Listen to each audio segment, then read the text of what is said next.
แจ้งเตือนภัยมิจฉาชีพทางออนไลน์ป้องกันตัวและลงทะเบียนให้ถูกต้อง 1. วิธีป้องกันตัวสำหรับผู้สมไส้อย่าหลงเชื่อการโทรแจ้งที่สร้างความกังวลโดยบ่มีแจ้งการทางการห้ามกดลิงก์ที่บ่ฮู้แหล่งที่มาหรือน่าสงสัยห้ามติดตั้งแอปพลิเคชันที่บ่ได้มาจาก Official Store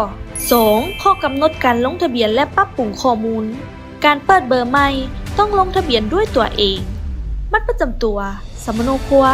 หนังสือผ่านแดนที่ป้องบริการหรือห้านตัวแทนการปรับปรุงข้อมูลถ้าข้อมูลบ่ถูกต้องให้ยิ้มฮ้อนไปพัวพันแก้ไขอยู่ป้องบริการ ETL ความรับผิดชอบและรักษาความปลอดภัยเจ้าของซื้อรับผิดชอบต่อกฎหมายห้ามบอกรหัส OTP หรือข้อมูลส่วนตัว 3. ข้อห้ามและมาตรการ